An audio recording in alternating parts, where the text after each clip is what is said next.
Yeah, so right now I'm just going to go back and check if everything's on.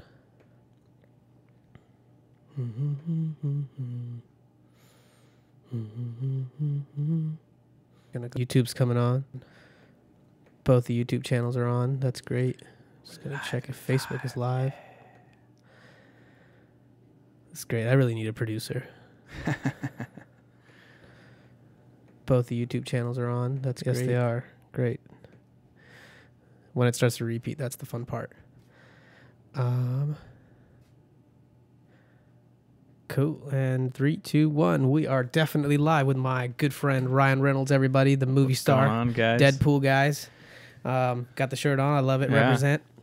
New aviation gin owner, apparently. Yes. He's a mogul, man. Yeah, man. That guy's crazy, Ryan Reynolds. But how many times do people confuse your name and they think that you might be the movie actor? Dude, honestly, wherever I go, that's it, huh? Have to pull out the card. But the best is when I'm like, booking stuff for hotel rooms or for, airfare, stuff like Mr. that. Reynolds, are you coming here with Miss Blake Lively? Yeah, I'm like, can I don't know why she's British, but. I don't know. Maybe. He's Canadian, right? So, but yeah, so, booking stuff online or over the phone, they're like, oh, are you him? I'm like, yeah, I am I am Ryan Reynolds. Has it worked ever? Oh, all the time. Really? Yeah, like free upgrades for, extra leg room or, hey, do you guys have any, rooms that aren't available online that maybe we could upgrade to for free or stuff like that? You always just got to ask. And has anybody ever confronted you after the fact? Like you get there and they're most of the time it's like when I show up like, oh, I thought it was going to be the actual Ryan Reynolds. What do you mean? Yeah. I'm not familiar. I don't watch TV. I don't, And so they're just like, oh, and they have this look funny. Of amazement, sir. That's as funny. I'm wearing the Deadpool shirt. Yeah, Ironically. Exactly. Ironically, got the hat and the costume and everything. Yeah, I'm just hanging out. That's not me. That's awesome. Well, listen, thank you so much for taking the drive down here. You rode your bike here, you said? I was going to, but you had said it was raining, okay. I don't know. I don't like to ride after the rain. You're a safe adrenaline junkie.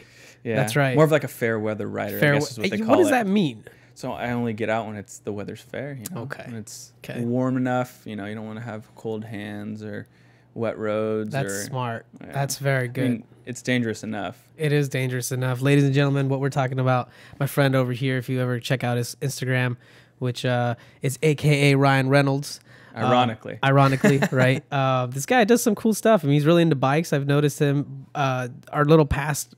It's so funny that Ryan and I actually never met in high school. No. And not at Saddleback. No. And I think you were at UCI at one point, maybe. I was. I finished, and not when we didn't meet you there, but we've met way beyond. But we've always been in the same place, but never got to hang out. Yeah. Up until actually last year, we started talking again, and we hung out, we worked out. I think it was LinkedIn. You were putting out a lot of good content on LinkedIn. I was like, dude, you just need to keep putting this out because, as many people as it's hitting, it's hitting them in the right places, I guess. LinkedIn was kind of an interesting place. It's funny, I've gotten some weird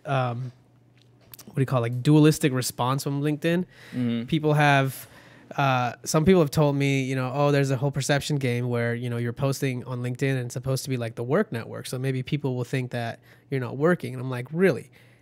How long does it take to post a piece of content that you already have ready? Not even more than 1 second. And I'm also over. It's like the forward thinking. We were kind of talking about this with the Bay Area and Silicon Valley itself, large part that I don't like being up there is because I just felt like people are very smart, they're very progressive, tech savvy, but at the same time they're living in a bubble where they don't necessarily understand or they don't try to understand outside of their environment. Everybody's around them is doing the same type of job. Anybody that can afford to live in the major cities, they're all either working for one of the big tech giants. Oh yeah, making especially up there. Yeah, making over $200,000 and kind of just living that lifestyle, that Silicon Valley grind, and it just was not for me, man. I love the industry. Sure. I love technology. I just like the beach much better, and I like being down in San Diego so much better. Yeah. But the point about LinkedIn is I feel like that network is going to become a lot more share more about your work lifestyle shit. Cause they're adding live videos now. Right. They've added something like Instagram stories similar to that. They're putting the little emojis and fun stuff. So I don't know. We'll see. It's interesting. But yeah, that is exactly how we met. Definitely off of LinkedIn, we started talking. So from that, we've kept up, you know, and I'm really, really glad that you made it down here today. So thank you for being here. No problem, man. Yeah. Support the brand, you know. Support. Thank you. Appreciate that. Yeah, I just kind of started this not too long ago, as you know. So we were talking about it. I think when we met, I was thinking about like doing a podcast, but I was still living up in the Bay Area, and I really just didn't feel comfortable doing it up there. Like I never could feel at home up there. Down here, everything's a little bit more relaxed, and I just was like, well. Creative juices just started flowing, right? Yeah, and also like got more courage, I think, once I came back. Since being from like, we're both from Orange County, you know, it's like my parents still live over there, yours do too, and it's like, you know, kind of being around that, seeing some of your older friends, I felt like I was kind of recovering a little bit from just being away. And not necessarily like feeling like I never felt like I belonged up in the Bay Area. Yeah, never really felt like I fit in properly. So I definitely like being back here. Yeah, it seems like it's a really fast-paced place to be. Very fast. You know, just not just with the tech, but just with, you know, how people are always trying to be on the cutting edge of the newest, hottest, coolest. That's true. I definitely learned a lot. Not even like a product or something that you can tangibly touch, but just the idea of, this is what's I think next. people are trying to genuinely optimize themselves is what I noticed there. You know, there's a lot of self-improvement. Sure. A lot of people will look at like, you know, how they have different methodologies of working. They'll use like a system to get stuff done, even for their personal life, you know. When they sit down, they have like a timer to. I saw this, you know, working with engineers and stuff. Like they'll put a timer on of like how many minutes they want to sit at their desk and look it up. Yeah, because they're trying to just kind of bang through emails and stuff like that. It would just code, you know, like the people that actually sit and code. I mean, coding is kind of one of those things where you have to really kind of get into the zone, and you have to really. It's like a puzzle, dude. It is. So to kind of spring off of that UCI stint that I did, I guess that was actually for a MERN-Stack web development class. Okay. So MongoDB, didn't get a tissue Express, React, and Node, and it was a 6-month grind. See me struggling with this tissue box over here? What's next? Kleenex? Yeah, dude. Kleenex is not sponsoring the show. They should though. My nose. Ugh. But yeah, so, you know, having to do that, I was actually doing that while I was working at Kawasaki. Yeah. Nights, and it was a grind, man. Like having to have that extra brain capacity at the end of the day to be able to unravel a new idea that you're being taught, and they go through it real fast. So it was something that I thought maybe I'd move up to the Bay Area after. But it just wasn't for me. That zone, I could never fully, and maybe if I quit my job and tried it, I was never able fully to get into that zone to where you were just, you know, I feel like some people are really cut out for it. I personally, I felt, right, like you have to play to your strengths. Yeah. And my strengths are like, yes, I have a short amount of attention span, which I'm trying to work on to elongate. Part of it is like doing these conversations and, you know, sit down with somebody and talk to them uninterrupted somewhat. And, you know, I found that coding, specifically when you sit down, you have to really be able to mindset, like, you have to be really into it. You got to shut off everything. You have to be interested in, like, the problem that you're solving. Sure. You got to be interested in the pursuit. And then your programming is just like a skill set that you have all these different tools, you know, programming tools you can use. But you're almost like, you're no different than, like, a plumber going and fixing somebody's home's plumbing. Absolutely. You got to know, like, okay, I understand, like, where the things are laid out and where the clogs might be, and then you try to, like, dissect it, and you got to figure out where the issue is, or how you need to branch it out into something else. It's fucking crazy, man. It's not only that, but like you were saying, people are always trying to optimize code. How can we make this code run faster? How can we make it more efficient? How can we write it in less lines? Yes. So what you're doing currently is, you know, next year is going to be out of date, and you're going to have to update. So you have to always be someone that wants to constantly learn and absorb and have an open mind of how to solve problems differently. Yeah. I definitely, you know, struggled my way through engineering, but I got through it somehow. And things that I definitely learned were, you know, problem solving skills, like how you have to actually analyze certain things. And even through some of, you know, being an engineer a little bit myself, I learned that as that's the number one thing. You have to have an analytical mindset, objective, fact driven. Sure. You know, you have to look at things for what they are, not what somebody tells you they think it is, because you have to like look at it. Is that what the code says? I mean, can we trace that down and figure out that's what it's actually doing, or are we just hypothesizing? You know, so a lot of that, it was a very like cool sort of a subset of existence that like the, you know, it's like one of my friends says like either you become like the programmer of the robots or you get, you know, screwed over by the robots. It's like, he's like, I'd rather be, you know, the one programming the machines. So I understand what's happening. I'm like, okay, fair enough. You would really have to be of that mindset of like kind of looking at things very much in an objective way and no like fluff. And destroy all that. And that could be fun for a while. I generally liked, you know, being more on the front end of things. You know, I like to interact with the customers because I knew my strengths. You know, my strengths are relationships, talking, and relationships, talking, and I want to talk to people, and you know, I have the technical understanding. I can talk about it. I can, you know, articulate it well, but at the same time, I don't want to be sitting there coding all day. So that was a big driver and kind of pushed me out of like, okay, where can I evolve my skill set? And get away from coding, you know? I think you kind of had a similar journey with yourself, you know, where you started off and then you started working for bikes. Tell me a little bit about that. Yeah, so I started working for Kawasaki back in like 2016. Yeah. Kind of fell into it after, you know, getting out of the medical industry, doing, you know, medical devices and stuff like that. But what kind of instruments? You know, Dexcom down here in San Diego? Yeah, they make like insulin needles or insulin like delivery systems. Are you talking about like similar to those type of things? Lower aortic stents. Ooh. So to like open them up. Yeah. Gotcha. For people that, or to switch it over to, you know. What were you doing for them? I was doing like sales support. Damn, that's hard to sell. I always wonder how people sell medical stuff, man. Dude, it was rough, man, because when we had a order come in or a patient that was ready for surgery, it had to go overnight there. And sometimes you would, you know, the person would expire. Yeah, figure out how to get this item to them. Why don't they keep them on back order, like at hospitals or whatever?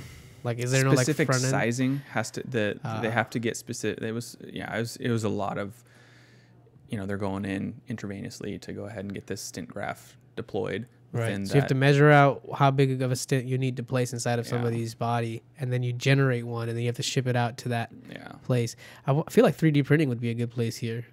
Yeah, they had this special metal that they used, Knitcore, I think it was, or something like that. Dude, what do those things go for? What does a stent sell for? I don't know, but the company was doing really well in Japan and in Europe, and they tried to bring it to the U.S., but Doctors Boston Medical, I guess, has something very similar that was easier to deploy. Got it. And so the company didn't do real well in the U.S., so that's why I kind of parted ways with them. But Kawasaki was something that kind of happened after that. How'd you make that leap? How'd you decide you want to go to Kawasaki? Like, was there always an interest in motorcycles and engines and stuff like that? Or? To be honest, I didn't even have my motorcycle license when I started working for them. But when the opportunity presented itself, I was like, well, my favorite color is green. So why not, right? Sometimes I love that, because sometimes life is seriously that simple. Like, we overcomplicate with our analysis. Yeah. And like overthinking, like, oh, what could this be? It's like, okay, yeah, you get a bad job. You know what you do? You leave and you get a different job. Yeah. Like, why? It's not that hard. Like today, you can make money just driving Uber and charging birds. I actually never talked about this. I don't know if you know. Like, when we first moved down to San Diego, you know all these bird scooters out here? Someone's got to charge them. I did an experiment. I was like, you know what? How can I like play the system to make at least, you know, $2,000 in a month? Okay. Well, in 19 days we made like $1970 some dollars. Really? And then my account got closed. But yeah, the account got closed because I was playing the system, like I said. So I was actually picking up the scooters and you know, like keeping them you know, around, and then I noticed that there's all these pockets where nobody would pick them up. So like where I left them, they would just be there. So like I would just pick them up a little bit earlier. I'd be like, well, fuck, I'm not going out after 9 o'clock to pick these things up. Yeah. Because if I'm just delivering them and nobody's really even writing them. So I played around with it. It only took me about 17 or 19 days. It was less than 20 days that we got to $2,000. And I was like, this was fun. And then they closed the account because they noticed the activity or whatever. And it was far enough journeys or whatever. Yeah, some bullshit. I don't know exactly what happened. But the point is, there's so many different ways of making money today than there ever were. So it's like making a decision, like you just said, because the color is green. I like that. Yeah. I mean, that's funny to me. But it's also like, yeah, life is not that different than, you know, it's difficult. We make it in our head, but it's not that hard to just make a decision like that. Just try it out, and if it doesn't work out, you'll go somewhere else. Exactly. So you started there, and how did that go? It went well. I became an avid motorcycle rider. You know, Nice. they paid for my license, which was kind of the tip of the spear. They said, you know, we're going to have you go out on demo rides with some With the customers and prospects. So a lot of the dealerships that were coming on board, we'd take them through a training process. Gotcha. But talk them through the bikes, talk them through the systems, get them set up with, you know, their specific tools that they're going to be using in the dealerships, and then we had to get them, you know, enthusiastic about the brand. So nice. Easiest way is to throw them on a. Where's Kawasaki from? Is it Japanese? It's a Japanese company. Japanese company. Their U.S. headquarters is based in Foothill Ranch. But Foothill Ranch, man. Is that your Kawasaki right there? That's one of them. Yeah, I just sold actually the Look other at this one. Baby, man. Yeah. You do like green and like the helmet too. Right. That's pretty dope. Venom, dude. That's cool, man. You know what's funny now? We talk about motorcycles. Didn't have this plan, but my bottom bookshelf, I have this book, the motorcycles manual. I think it's like fundamentals of repairs and service. I've only bought this because of all the cool pictures in it. You know, it's just a bunch of nice, like, diagrams. I definitely liked engineering as a study. You know, it's been really interesting, like how things work. Like physics was always difficult, but like learning about it all has been really cool. I still stay in touch with my physics professor from college. It's crazy. He's been on the podcast before. But yeah, I always liked kind of engineering as a thing and like how things work. Yeah, taking apart and stuff, just appreciate the fact. Like, I think we get caught up in the I have a better car than you know, type of mindset versus no matter what kind of car you have. You know, that shit is pretty advanced in the way it works. And the fact that it runs at all. Yeah. You know, internal combustion engines are insanely dangerous. Extremely dangerous. They blow up, ladies and gentlemen. I don't think you understand that there's a fire popping in front of your hood. Or, I mean, if you got a car that has a rear engine or whatever, still, like, consistently making sure that there's a controlled combustion all the time happening. Wow. Like, it fascinates the hell out of me. You know, changing any kind of car that, you know, goes from something most of the time that is vertical and transferring it into something that's horizontal too. That differential, that drivetrain, that's crazy. Not a lot of people know how that works. No, I definitely had to watch a bunch of videos online trying to look it up. But that's cool. So you got into the bikes. Yeah. This is some of your bikes? Friends. Friends that I went on a ride with. Do you still have this bike? Or I still have that one, nice, man. Nice. I just actually had to pay for the registration and the insurance. Ooh, look at that. Look at this sexy girl. Yeah. I love it. So what kind of bike is this? A Ninja? It's a Ninja 650. I had a ZX6R that I just sold back in December. Right. Because you can only ride one bike at a time, right? Sure, yeah. I have a friend, Tyler, who I was trying to get on the podcast. He ends up getting older motorcycles, like old Yamahas from, I want to say the 70s maybe. Oh, wow. And I know he like tweaks them and whatnot, and like just gets them ready to ride. And he's into the cars like that too. He's really into it, and so I want to get him to talk about it. But so you got into the bikes before. You said you never rode one, and were you like nervous about? My biggest thing with bikes has been, man, I don't want to get in a crash, man. The way the freeways are today. Yeah, it's people drive nuts, and I've been in a few car accidents, not necessarily to my fault, but fuck, it's. I watched a guy get hit on Ortega, like from me to like, maybe the bathroom over there, but Ortega going direct in the hillside or going towards the freeway? Coming back from Riverside to Orange County. Oh, wow. I watched, the car. Elsinore, like that route? Elsinore to Orange County. I've driven a lot on that route, and that route is crazy.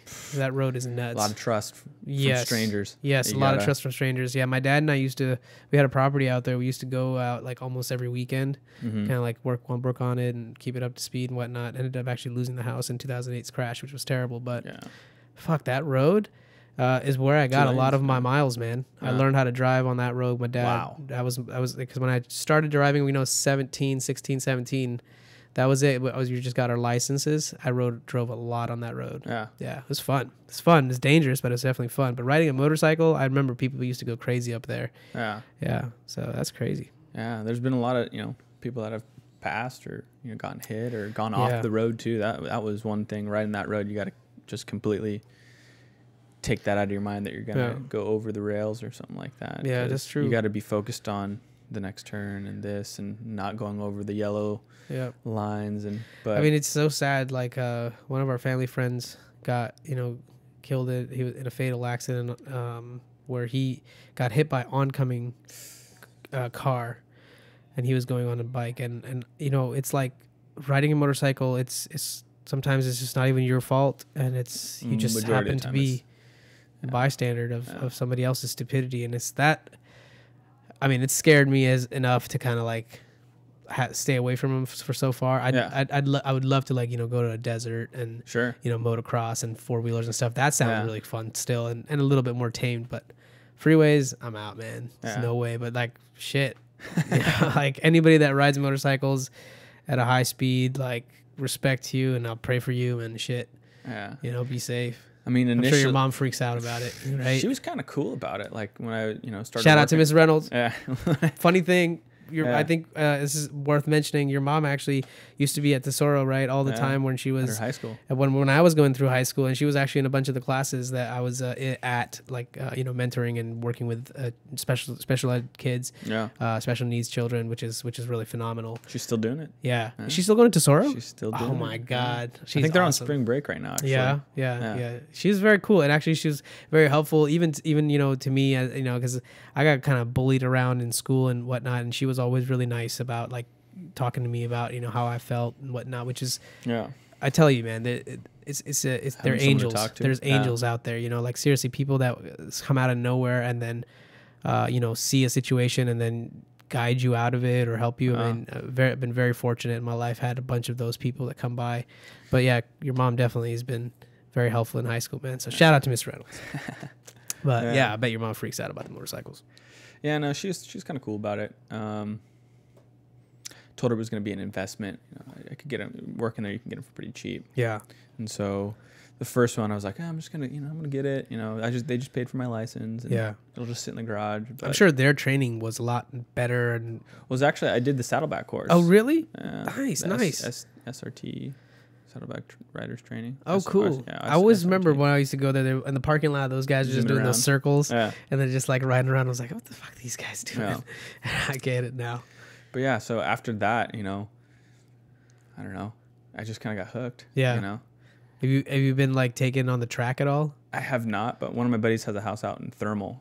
Where's that? Out in like Palm Desert area. Palm Desert. Gotcha. If you want to look up that track at Thermal, check it out. It's pretty wild. People have What's houses. It called?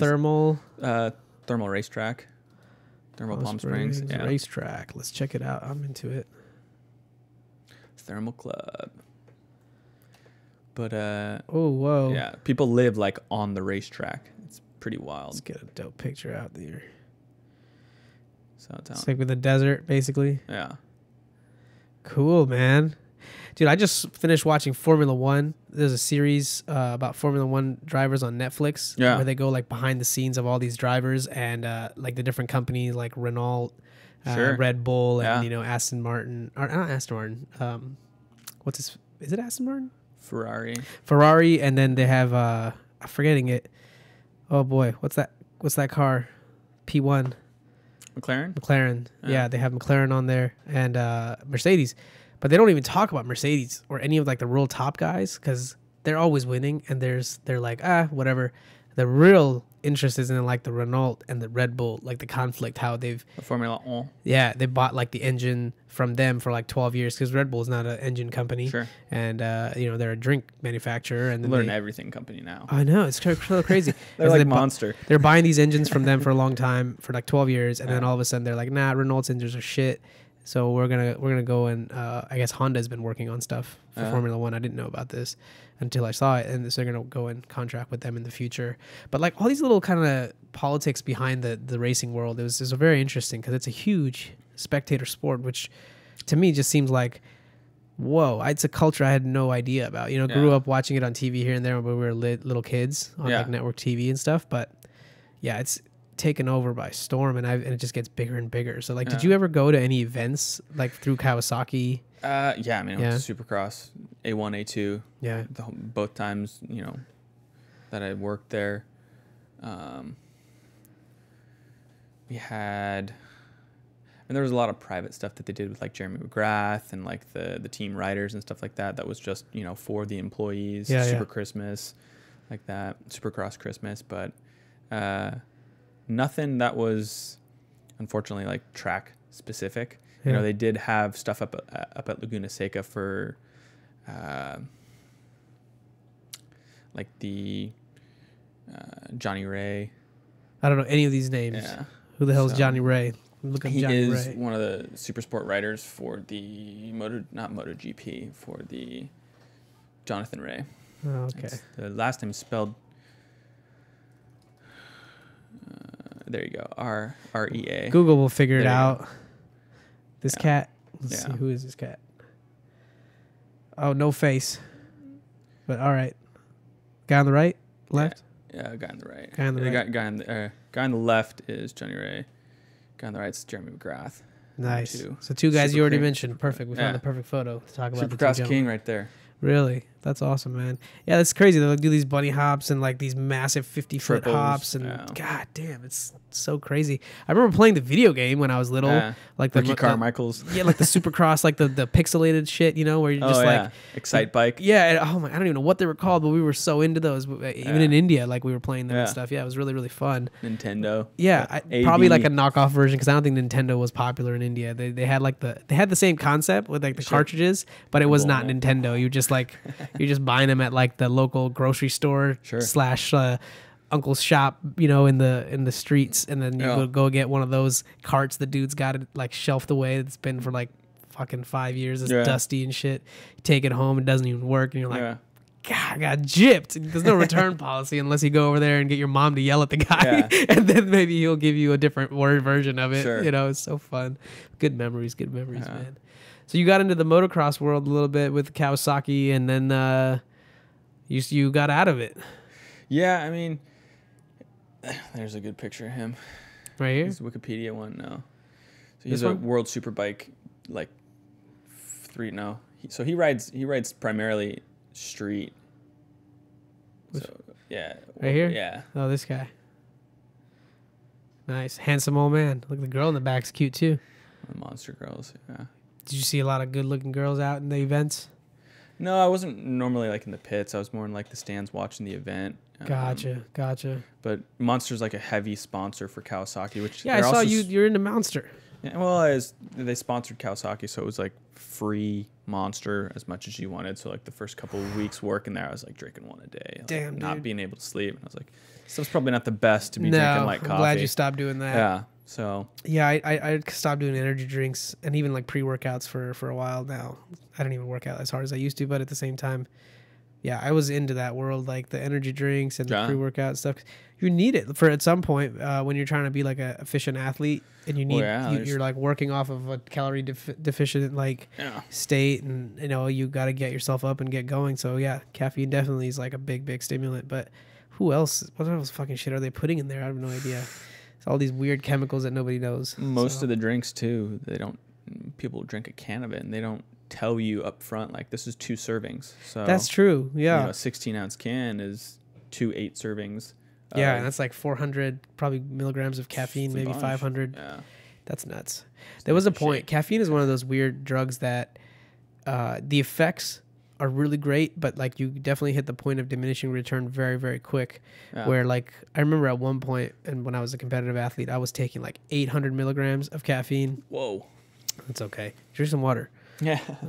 It was like 800 milligrams of caffeine I was taking throughout the day, and I could still like fall asleep because I was just so exhausted by my lifestyle. Done. That and it was just like that's what it took to even get it going on for. No, I only could do it like really was just that competitive season, the last one that I did, and I kind of did whatever it took to get to what I thought I wanted, and you know was very much like a narrow-minded individual at that time. I was like really focused on saying, okay, I want to see where I can push my body and where I can push myself and see what I can get out of it. And I knew that there was things that I was doing that are definitely bad for my health, that are definitely not going to sustain long term.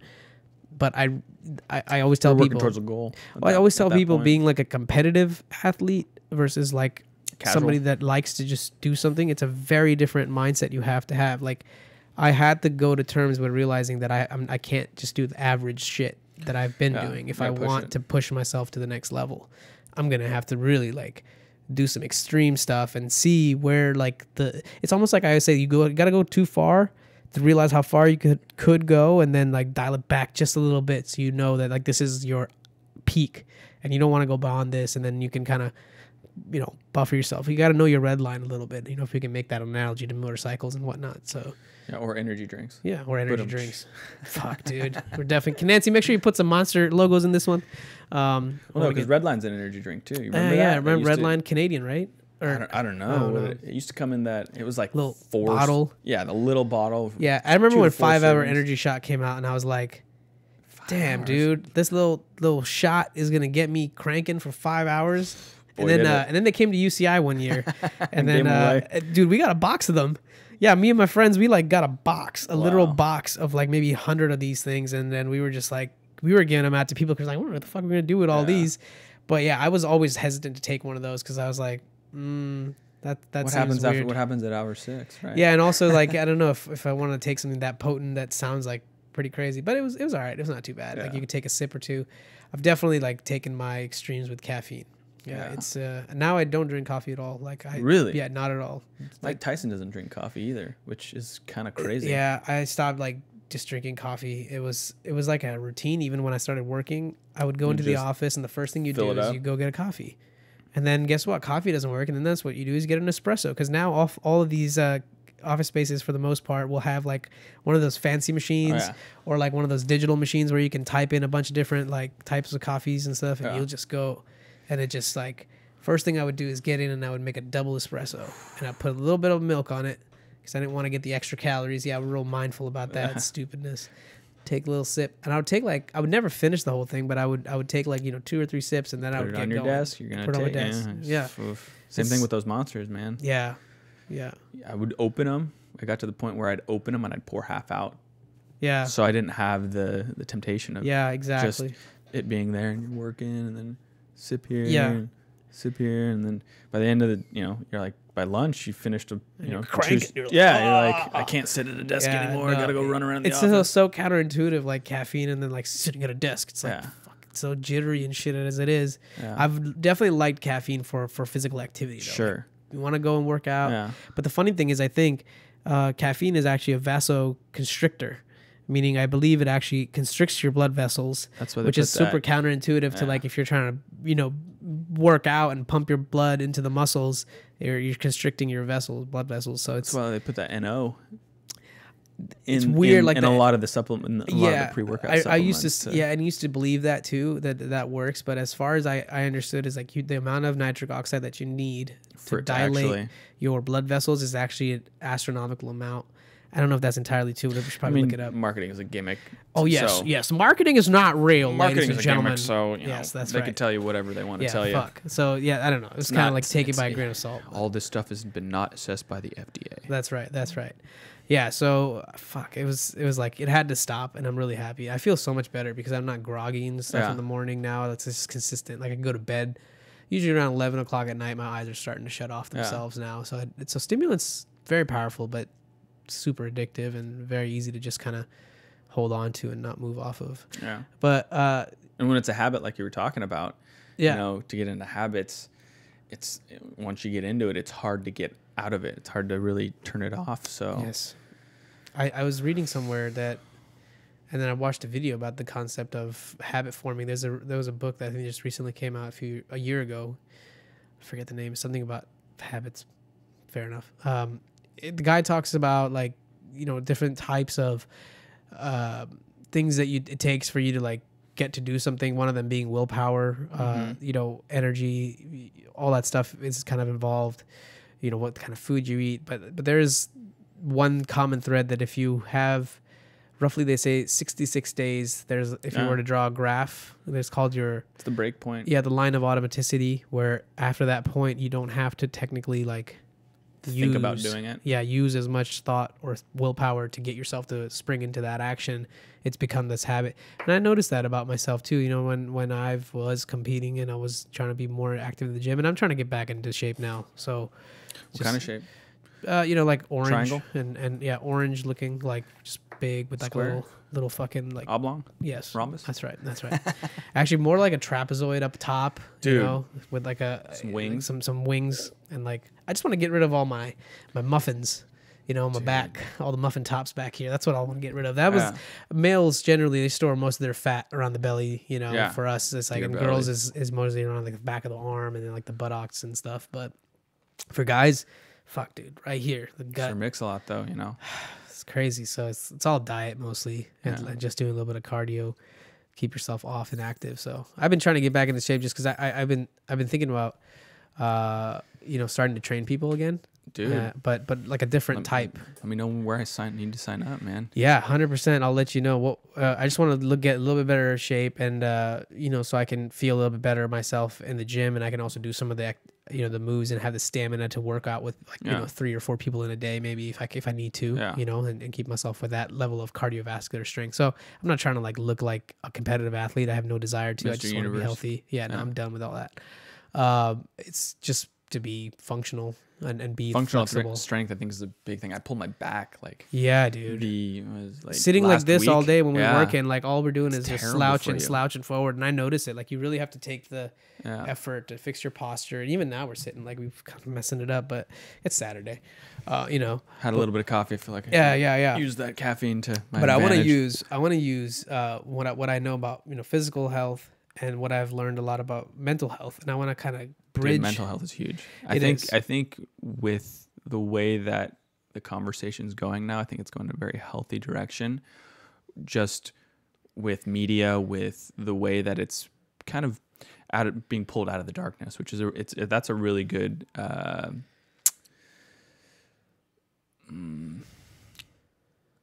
Well, look it up. Look up Out of the Darkness. It's Out of Darkness? Out of the Darkness. They're a really good nonprofit that let's check these guys talks out. about mental health. Donor Drive, is that it? Yeah. We Walk to Fight Suicide. I like that. Yeah. Cool. So what do these guys do? They're helping people get help? They're just helping survivors of suicide or people that have had someone pass. How'd you find out about them? They were at a event at Saddleback Church. And so Rick Warren's church. Warren. Funny thing. I actually been reading his book, The Purpose Driven Life. I think it's called the 40-day devotional. Sure. Yeah. I'm not Christian, but I like to listen to all kinds of stuff. It's all about just absorbing as much information. Yeah, I'm very much into learning about the spiritual world and how that's another topic we can get into, but we'll avoid for now.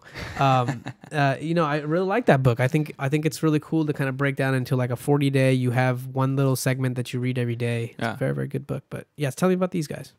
They're just trying to bring the conversation out about mental health, which I think, like I was saying, a lot of media or just a lot of the world is kind of put it into a place where you're not supposed to talk about if you're feeling sad or if you're feeling, like you aren't complete or you don't have any hope or anything like that. It needs to be health. It needs to be talked about with not just the physical, but the mental. Yes.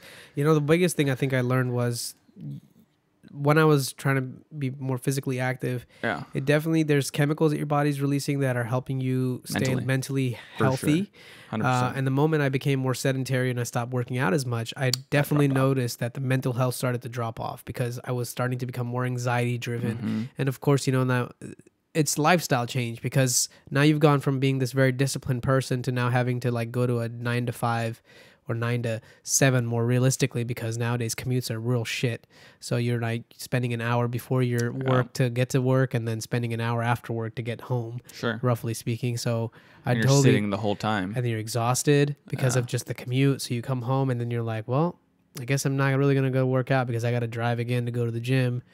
And I'm tired and I want to just eat something and then relax, and it's just became I noticed that the stress level started to go up and nothing changed except for stopped working out, started working more and not having that balance. And then the mental health really started to kind of decline very, very fast. And year over year, it just was doing its toll. And I've really noticed that is a lack. That is one thing that I can differentiate from other trainers or other people that are doing a fitness driven lifestyle, where it's I want to have the full experience. You come to me for an hour. Sure. We're going to start the day off with some meditation, dude. Yeah, meditation. We're going to teach you how to properly breathe. Yeah. Feel your breath and the gap between the inhale and the exhale. Actually, because that's going to help you under the weights. It's for sure going to help you when your mind is screaming at you. Stop. When it hurts and you're and you're oh, I think that's going to hurt, or I think that's going to tear something. And then you're well, is it that, or do I just need to adjust my elbow a little bit and I'm really in tune with my inner body? So I want to see if I can kind of help people understand that, because I think it's it's functional. You can utilize it outside of even the gym, and now you can walk around when you're doing your job. You have the same tools. Like, okay, maybe I can focus on my breathing if I'm feeling too stressed out. You know, like stuff like that. And I want to see how this goes. So. Yeah. Well, let me know, man. Yeah, I will. I'm just kind of formulating a few things. I'll be a guinea pig for you. Please, that'd be fun. That'd be fun. Yeah, and I'm gonna like look for really. I want to help people that are not just that have tried other. I want to help people that have tried other things and they haven't worked out for them. And I want you to give something else a try, and it's 100% money back guaranteed. Boom. There you go. So if it doesn't work, you don't like the first session, take your money back. It's cool. We will have a good hour, and that's it. It'll be free. So I don't know. We'll see. That's something that I'm really experimenting with. You know, part of it is like. I feel compelled, like knowing what I know now and having gone through my own experience of like going into the dark parts of my mind and like climbing up out of there. Yeah. I feel compelled to want to help other people do the same and to at least share experience to see if you could make some type of connection to where you could at least add value. I think that's a big thing that with what you know, the beginning of this year, like I was telling you, you know, I kind of just wanted to change my mindset of how, I don't know, I approached things or how I honestly live my life. Because last year I turned 30. Wow, congrats, man! Yeah, thank you. Awesome. I jumped out of an airplane. Hell yeah, this guy's crazy. It was fun. I'm gonna do that next year, hopefully. I don't know. You will. I'm gonna. You got to go with me. Yeah. I'll feel more safe. We should do a group. They'll let you jump out of an airplane by yourself the first time. Did you know that? No, really? Like no tandem? No tandem. Dude, what? Yeah. That sounds dangerous. Your AFA license? Oh man. You jump. Nah, I'm good. I want like 2 guys. I would like 2 people they fly in to next go to tandem with me. I'd like 2 people to go. Yeah, I definitely want 2. I don't know about 2, man. Yeah, I want 2 people so that way I don't have to worry about falling off too fast. Exactly. Yeah. So we'll see how that goes next year when we're live over there. Yeah. I will do a video about it, a GoPro. The helicopter ride we just took was pretty scary. I'm not gonna lie. Really? Yes, it was quite nuts. I think I was talking about a little bit before the podcast. Yeah. But for your birthday. Yeah, man, my birthday. I turned 27 a couple weeks ago actually, and we decided. My girlfriend Mimi decided to buy me a ride to go over the ocean to see the sunset because I love the ocean. I love the sunset. And we went in and we got on this little dinky helicopter out of Brownfield Airport, like by the border. So we were just like, it's a sketchy air place to go. There's nothing around here. Get on this little helicopter. It was super cool, but it was super scary at the same time because that thing, you can feel it shake. You know, it's not one of those. The rotors you can feel it. I'm like, oh shit, this is a real helicopter, man. Maybe you should have just had a parachute on then. Yeah, man. I know. He gave us vests, so in case we fell in the water. But yeah, I was like, we definitely should have had a parachute. You know, it might have been a skydiving experience. But yeah, man. What's pretty cool with helicopters is auto rotations. So where they land a helicopter when the motor stops. Yeah. And they use just the drag of air going through the rotors to come to they have to practice those all the time. And to just keep it still? No, to land. To land when your engine's, like if the rotor has some type of malfunction, there's a way that you can land a helicopter with an auto rotation. Really? Slowly. I didn't know that. Yeah, our pilot was actually, I think he was Italian, and he was very kind of singing his tune while he was like getting the helicopter ready, and he had his own procedures. And I asked him a few times, throughout, like, how many times have you flown? Yeah, how many times have we done this before, man? It's the first time, my friend. He actually sounded like that, no joke. And I was like, don't worry though. But he was done in movies. He's like, I've already had 2 flights today. I'm like, okay, good. So third one's the charm. This is gonna be the best one, right? And funny thing was, we got up in the air, and the first thing that went out was our headphones. Oh, okay. So where we were supposed to hear the pilot, that we use in the walkie-talkies. You did that on purpose, just to freak you out. Oh my god, we were up there. And then we can't hear each other, and we can't hear, Mimi and myself, we can't hear each other either. And he's like trying to describe, like, okay, so this is that is this. And we're just like, can't hear you, bro. You can't hear through the rotors. It's way too loud, right? But still a great time just kind of being up there. We were only up there for 30 minutes. For sunset, right? Yeah, just for the sunset. And then we got to the pretty wild. Near Coronado, and then like flew over Coronado, and then we stayed where the Coast Guard could get us for sure. Like we were definitely not like out into the weeds of the ocean. There's nothing to see out there. Yeah, not really. So it was really cool. It was really an interesting trip. That's about my step up, and then the next year we'll go skydiving. Yeah. What else have we done that's kind of crazy out there? I don't know, man. But to get back to kind of the way that I was kind of mentioning how I was just changing my mindset at the beginning let's go there. Of the year. you know, just to do things that, I don't know, what I was kind of getting at is you want to be in someone's life long enough to add value to their life. You know, as long as you're adding value to someone's life and not taking value away, I think it's a good place to be. Yeah. You know, I get behind that. And I think that's what I would like to do. And a lot of my content has shifted in that direction. Is like, I don't want to just post anything that's negative. I want to post things that, and that's kind of what, you know, started this. Yeah. At the least, I want somebody to at least introspect and think about the thing I said, you know, beyond maybe they haven't been thinking about it because they've been just stuck in a loop of everyday shit, like not even looking at the problem that they're facing objectively. Sure. You know, and being very personalized to attach to their like, oh, my life's shit and all that. Yeah. You know. But yeah, I think the mental health crisis definitely it's a big deal. It's a huge deal. And it's good that it's becoming something that's so synonymous, because I think a couple years ago, more than that probably, was like the body health, like fitness like got real big. Like Instagram made help with that a lot. I noticed. I was just finishing up my like bodybuilding stuff when Instagram was kind of blowing up a little bit. The Fit Fam, the hashtag, the hashtag Fit Fam was going up in arms. Yeah, you're absolutely right. Mental health is now becoming more serious and. Well, like I think I saw a commercial with one of the Jonas Brothers on it where he was like talking about like, you know, when you go for your next checkup, don't just talk about, oh, my knee hurts, oh, my back hurts, oh, you know, I got a pain in my neck. Talk about how you're feeling with your doctor. Fair enough. So I think this Out of the Darkness thing, it's a good nonprofit that is kind of making that tangible. Yeah. To where you get together with a bunch of different people. I like that. That you can actually talk about stuff that's not really talked about in a normal setting, to where it's just like you and I are talking right now. Yeah, you know, I want to lift the veil of the taboo-ness around mental health, and I want to keep it out in the open. So I actually tend to probe people, and sometimes it can go the wrong way if they're not like interested, or they maybe just are too resistant to like that conversation. But I'll generally go real deep in with people right off the gate. Yeah, and like start asking them questions that are more interesting to like find out, like, hey, are you also like having issues with this? Sure. And you're 9 times out of 10 like, yeah, dude, I feel guilty about like not doing the shit that I said I was going to do too.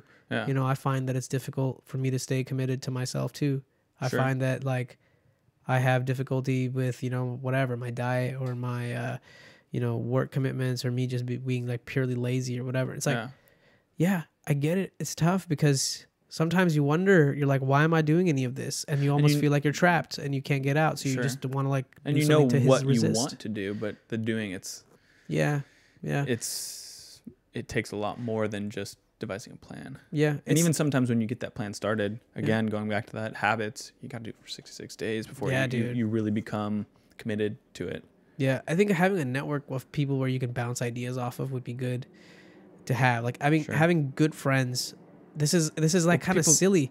We're people like that add value to your life. Yeah, man. We're like going back to, you know, like kindergarten days, where it's like you need to have physical like interactions with people to keep you sane mentally. I mean, just the virtuality of how we live today is digital. Not. Yeah, it's very digital. It's not necessarily, you know, bridging that gap. In some ways, it's better than nothing, because like let's say if you have family internationally and stuff, you can stay in touch with them. Sure. You know, FaceTime them or whatever. But for the most part, you need to have a balance. I think you have to have real physical people that you can meet up with, and you know, there's an energy field that you feel when you're in a room with somebody else. You know, and sometimes you can get that connection over like a video conference call. But yeah, you need to be present with other people around you, and we're a tribal being. You know, we need other members of the tribe to feel, you know, certain chemicals in our body. You know, even like I think serotonin, GABA, norepinephrine, all that stuff. Yeah, and oxytocin is released, you know, primarily like, you know, when you give somebody a hug, you know, and it's like a deficiency of that. It can really make you feel unsafe. You know, that's why I always hug people when I see them. Yeah, like, me too, man. I think that's something that's kind of gone by the wayside, where it's just like, let me give you a hug, bro. Yeah. It's a lot of the PC bullshit. You know, people think like, they think too much about it. Man, I don't know. I think hugging's, you know, something that, you know, it's very human to do. Yeah, absolutely. Yeah, it's no different than, you know. a high five or like, hey, Yeah, it's a good way to greet someone too. It's a good way. know? It's a good way to like kind of know. I mean, obviously in a business setting, it may be like a little bit Probably weird, not the best. And you know? I don't know. Hey, yeah, but at the same time, I've had some really good interactions with people that I have worked with, customers and coworkers, you know, because considering they're just people like you and me, man. They're not like that They're much going through different. the same stuff. They're going through the same shit. And actually, they're driving to work. yeah, if you'd be surprised if you actually talk to them about, hey man, how was your commute today? Was it you know good, or you know, how's family life? How's everything going with you? How are your kids? Fuck, dude, these people it's have a lot other easier to do business, especially when you need maybe you mess up in some type of transaction or whatever you're doing with them. It's a lot easier to ask for forgiveness then. Yes, I feel like you know, learning what I do with my relationship building skills, I really just always look for a real like common thing that we can come together on, and there's always something that we can come together on, you know, if we mutually want to, you know. And sometimes I go about my ways that are a little unorthodox, where I can be a little bit, you know, very in there, like in your face type about it, but you'll see that eventually it's all from love, and it's coming from a place where I'll like walk myself back if I've said something inappropriate, or if I've hurt feelings, or if I feel that I've said something that rubs you the wrong way. But my intention is very clear, and I'll even make my intention clear, you know, as to what it is that we're trying to talk about. It's like, I'm actually trying to, you know, get to know you better. I'm really trying to figure out how you and I can help each other, because a relationship goes both ways. It's not one-sided. And if we're going to work together, I want to make sure that, you know, when I say something to you, you can count on it. And when you tell me something, I know that it's coming with good weight on it, because we've built that trust in each other. So like that happens really over, like, you know, you have to find a place to bond. You have to find, you know, things that are common with the two of you. Got to meet on common ground before you go to higher ground. And there's nothing more common than like the inner dialogue. It's surprisingly similar, that it's surprisingly negative, our inner dialogue. You know, it's surprisingly very suppressive and defensive, and very much, and rightfully so, because... Which is weird, because when it comes out and it projects itself, most of the time it comes out in a way of like a bolstered ego. Yes. It's knee jerk, right? It's like, it just happens, and then you realize like, oh, maybe I shouldn't have reacted that way. But then in your mind, you have already reacted that way, and so not to feel inferior, you'll continue to keep up that ruse of being like, and this happens all the time when people, and the people get drunk all the time. It happens every time at a bar. Yeah, you know, it's like the one dude, he said something, baddest dude that's really crying inside, and then and then on the moment like he steps out of line, he recognizes that he did, but he wants to continue being that way, because if he steps down, well, now I look like a bitch.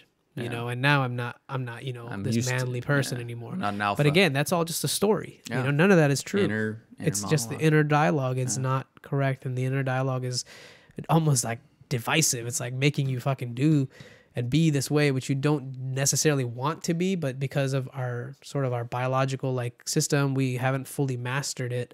You know, some of us where we are just being driven by these impulsive behaviors, because you behave a certain way, like your body releases chemicals that support that behavior. Like, you know that, like you go into the gym and you try to get yourself in the zone, and you want to lift, and you're going to go a little bit heavier than you usually have. Like, you're going to put yourself in that mindset, and your body's just like ready to go. You know, you're in the zone, and you can do some incredible things that you might not have done if you had just gotten out of bed. You know, because you weren't on the right mindset.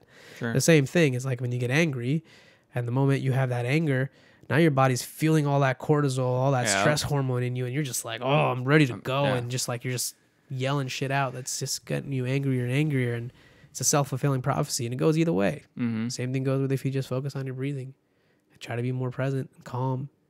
You'll find that you have nothing but love flowing out of you, and you want to be nothing but nice to people. I like being nice, man. You know, and being nice feels good. It does. It does. It surprisingly does when you actually help somebody out, and you've noticed you feel really good about it. Yeah.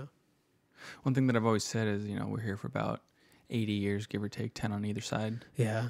What are you going to do with that 80? Yeah. Well, how do you want to spend yours? What are you going to do with it? Yeah, for sure. It's a journey, and you got to figure out if you're going to do it in a destructive way, or you're going to try to build people along. I always think like the mindset of like, I want to get to the top, or I want to be above other people. What the fuck are you going to do up there at the top by yourself?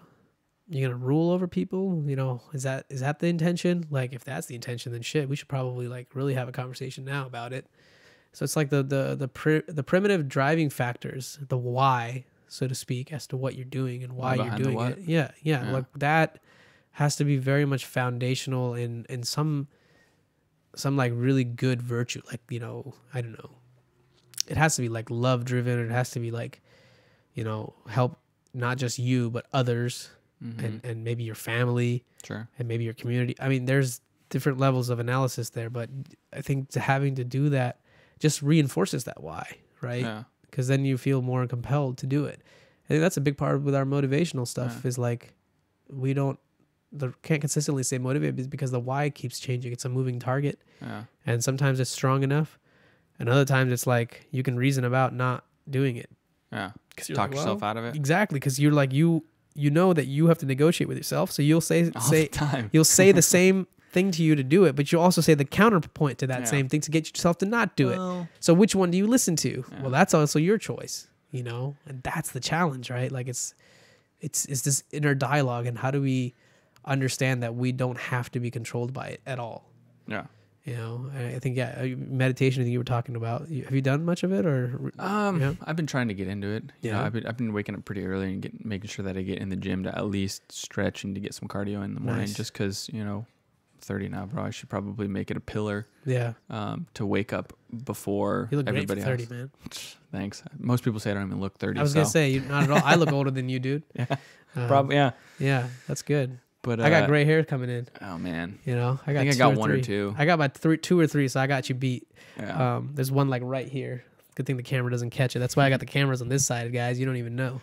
Yeah. Yeah. So that's a good thing. Have you noticed any like sustainable changes like that? So, have you noticed like any measurable difference in your day? I think getting up early and getting it out of the way allows me to start my day where if I do have that self conversation at the end of the day to where I don't make it in the gym to lift, it's not, I mean, I like to get in the gym at least 2 times a day to get that cardio in, and then to, you know, lift some weights dude. just to. You're doing 2 a days for no reason. Yeah, I mean, they're not long 2 a days, but, you know, 30 minutes is plenty. 45 minutes is better than sitting it's on the about couch. Effectiveness, right? Like if you're gonna come in that gym and you're gonna spend 30 minutes and you're really going at it, like dude, I've destroyed myself in 30 minutes, you know, Totally, and just like cried for the next 30. Yeah, but my legs are destroyed right now. Really nice. Yeah, we did some back yesterday. Nancy and I, Mimi's little sister, took her to the gym. She's also the studio assistant / producer, whatever. She's gonna be doing some editing for us. Nice. But yeah, we did 20 minutes on back. We did pull-ups, 5 sets of pull-ups on the assisted pull-ups, and she was like, "Well, I'm destroyed." Like after that one exercise, and me too, because we were like really going slow and feeling it and going into it. That's it's like, one thing when I worked out with you. With me, had me drop the weight to something to where I could actually like just focus on that muscle actually contracting. Yeah. You know, I think it's important to know. I was so sore the next day. Really? Yeah. Nice, man. That's good. So it's not about that heavy lift all the time. And that was the one thing that I felt like when I started bodybuilding, because I'm not a very big person, and I thought I definitely don't feel comfortable lifting heavy weights because 1, I'm not strong enough, and 2, I don't want to get hurt. Yeah. And like the best part that I learned was your body doesn't give a shit about the heavy part of the weight. It's resistance is necessary, sure, but it's not like you have to have an objective 50-pound dumbbell or whatever. It doesn't matter. Your body doesn't know the difference. It's about effective contraction. Like, can you focus your mind to activate the specific part of the body that you are trying to work? Just mastering that is the game. Yeah. You figure out how to contract it. Now you can go through bigger and bigger amounts of weight. Now you can, because now you're getting the real results because you're strengthening that thing that you're trying to work, and not the other things that are coming in to get you. Not just trying to get that weight to go up and down. Yes. And that was a biggest lesson from bodybuilding, you know, is learn your body. Yeah. It's so easy to look at somebody else, what they look like today, and compare them to what you are today. It's like they didn't get where they are today because of the shit you did, you know? Like, very different narrative there. Yeah. Sweet, dude. But I think, like I was saying at the beginning of this year, I just wanted to change just a lot of the ways that I don't know, lived life. Yeah. So yesterday, I don't know, I think I might have sent you some stuff on it, but these guys they're pretty cool. You know, they're about kind of breaking the norms of what are they called? Yes Theory. Yes Theory. Let's look them up. I don't know about them. They're a young group of guys that They were the guys that helped Will Smith do that bungee jump over the Grand Canyon. Okay. Oh yeah. All right. Oh wow. Talk about adrenaline. Oh my gosh, that's nuts. Yeah. So how'd you find out about these guys? Honestly, I don't remember. Gotcha. It was before Will Smith's jump though, and I was like, I started following them after they were trying to get in connection with him, but they're all about, just saying yes to. So we believe that life can be as fulfilling and authentic as you wish, so long as you're willing to seek discomfort. And that's actually, there's some profoundness to that statement itself, because we come into this world, we have to realize and come to face with our mortality that one day we're going to die. 80 years, man. And like you said, yeah, like roughly give or take 80 years plus 10 plus or minus. And yeah, you got to understand that this is a finite game. Yeah. And for you to overcome that there's some level of distress and transformation you're going to need to make in this life, in this world to survive. Sure. And that has to be voluntary, because life doesn't give a fuck about your voluntary anyway. It'll happen the way it's going to happen. The clock never stops. But you got to be able to voluntarily accept what has happened to you, and then how you choose to react to it and act to it, and let it play out. And that's really something that I wish we were taught in school. I wish we were taught as little kids, but we're not. Yeah. And now I want to, help be that shift in the world. Sure. Just like I think you are doing the same. Yeah. And it all starts with yourself, because you can't really preach it out to everybody else if you can't, do it yourself. Walk it, yeah. If you can't walk the walk. So that's I think part of the underlying reason what gravitated the two of us. Sure. Is because I think beyond the surface of what we saw on the posts, I think underneath you were feeling the same way I was. Sure. Yeah. And probably on the same journey path, and kind of like have seen similar things, and it's just resonating. Like he's right. He's right. What he's talking about, he's right. So, but I think when you get into that area of seeking discomfort, that's where you produce a lot of adrenaline, man. Yeah. Because you're uncomfortable, you're nervous, you're doing something like skydiving or, bungee jumping or riding a motorcycle or whatever it may be. You're really pushing the limits and your body's uncomfortable. So I think that's what gets me excited in life about. And that's why I tried at the beginning of this year to make that shift, just starting seeking discomfort, saying yes to stuff that I normally wouldn't have said yes to. So that's initially why I wanted to come on the podcast. And have you found that when you seek discomfort voluntarily, that it actually turns out to be not as scary as you thought at all? Absolutely not. Yeah. It's not. It's just, your brain is making it much bigger than it actually is. You're making those connections to things that you didn't have connections with, that are creating new pathways, that are creating new ways of solving problems, which is, I think, one thing, like after getting out of college or getting out of coding, I was always thinking, what's next? What's the next thing that I could challenge my brain internally to keep new information coming in to make me a better person? Yes. And so I think that mental health, self-help, all that stuff comes into play with that, along with the physical, learning your body, learning how to control those thoughts or control those involuntary self-monologues going on. Right.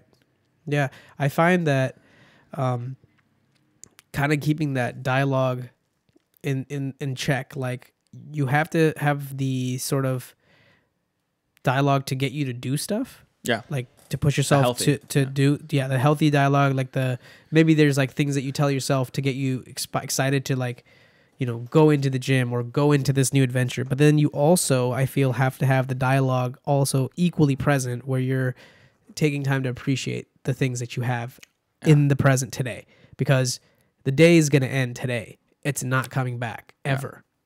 It's gone forever. That was one of the most real realizations I ever had when I was in like my dark place. Is one night, it was like really late, like 11:48, 11:50, and I was like, I usually go to bed around midnight, and I couldn't barely sleep ever when I was in this kind of state of mind. I would sleep for barely 2, maybe 3 hours, and my eyes would be open, and then my mind would start chattering, and I could not sleep. And the one thing I really realized was, every single day is going to end. Just like this shitty one that you're having right now. Just like you're sitting in your bed and having this shitty time right now, this shit's going to end. And now you're going to go through how many days like this, maybe for 10 years, and then you're going to look back and be like, what did I do? Yeah, why did I spend those 10 years that set way? of what shit days, and like just kind of having that realization made me kind of instantly be like, wow, I'm so thankful that I have all these other things that are in my life, like the people, and then maybe some level of security and love, and even like simple like things that I have, like food and shelter, and like water, shit to play with. Like I'm really grateful that I have the ability to have stuff to play with and have a podcast and like put a purchase of mics and mixers and stuff and not know anything, and then like get it going, because it's not something everybody can do. Well, I think you might have been seeking discomfort right there. Yeah, I definitely was. I was very anxiety driven right at the moment I made the purchase of buying all this stuff and not knowing what I was doing. For a couple of months, you can ask my girlfriend, I was like, shit, honey, I don't know how to do any of this. And I was just getting stressed out because nothing I was doing was working the way I wanted to. Wow. And then, it was just... Now look at you. Yeah, well... What is this, episode 10? This is episode number 10, so we're getting there. I want to get to about 100 before I pivot and see if I want to do something else. But I've set the goal roughly like, let's get 100 podcasts and see how it goes. Yeah. And there's no real intention about like one has to go a certain way. It's just I want to let this manifest and unfold as it does. And, let's see where we're at when we're at 100. Yeah. And then we'll see if I want to keep going with it. Why not? If we want to do something else with it. And maybe we won't even need to get to 100. Maybe it'll, split off into something else too. But you gotta keep doing it. Gotta keep doing it. It's the same thing. Consistent. To find that I don't know, manifestation. Yeah. And one skill that I wanted to get good at was I want to get better at speaking. Sure. I want to be better at effectively communicating. Yeah. And articulating my thoughts, because the one challenge that I've noticed is the whole process of taking the imagery that we see in our head. Like an idea for me mostly is very visual. Like I see a burst of something. This thing's super distracting in the background. I'm gonna close that shit. I'm running. Yeah.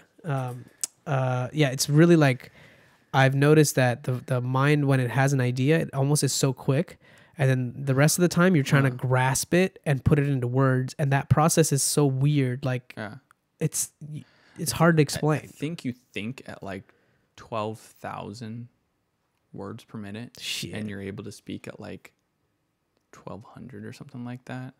1,200 a minute? Probably less than 1,200 words a minute. No, like, like your brain's able to think at like 12,000 words per minute. Yeah, but you certainly can't speak that many. That's what you're saying, I think. Yeah, but you're able to, I guess, I don't know, Dr. Phil said it. No, Dr. Phil. Dr. Phil, yeah. Dr. Phil. But yeah, you can think way faster than you can actually speak. Absolutely. Yeah, and that makes sense. Yeah. And that makes sense because, any moment, like, you get into a task, or maybe an email comes in. I'm sure this happened to you. You get, like, a message, and then all of a sudden you read it, and then you're just like, whoa, your brain's just processed, like, all these different tangents based off of the words that you've read, and created this insane story and this insane dialogue, and you're just like completely like, whoa, just blown up out of this, proportion. And all that's happened is that you've thought so quickly that you haven't really even realized what just took place.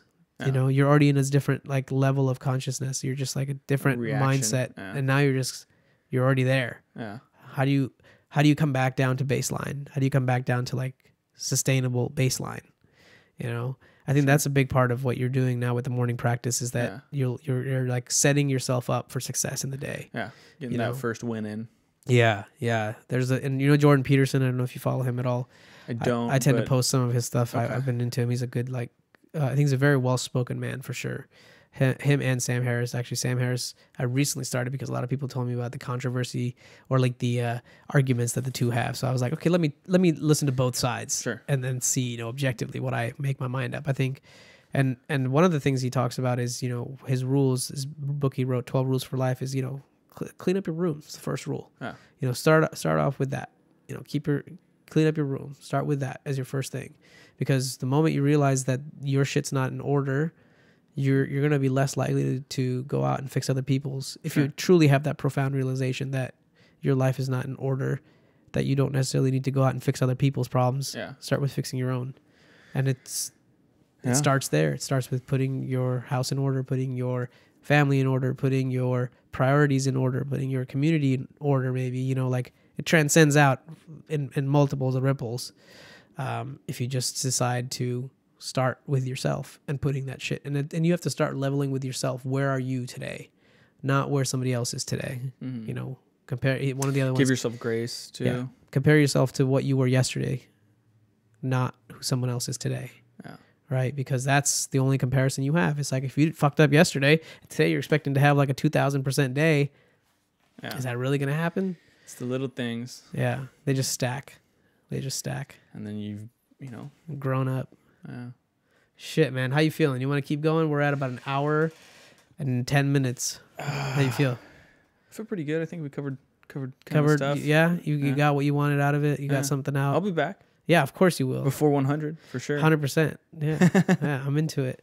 So, yeah, I mean, if that's cool with you, I mean, we can go and walk around or something and get this shit done. Let's get this Saturday started, right? Yeah. Thank you so much again for taking the trek down here. I had a good time with this, and I believe in the adventure that you're on. Yeah, thank you. I appreciate that. I want you to be part of it, and I want a lot of people to, come in and just see things from a different perspective, and share your truth. Yeah. If this does anything for you, is take the time to share your own story, because you'd find that there's somebody out there who would find that beneficial. Know that they could talk about it. Maybe. Yeah, maybe they feel comfortable enough to tell somebody something what they're going through. Yeah, that's it. Well, cool, man. Cool. Thank you, everybody. Have a good Saturday. Bye-bye.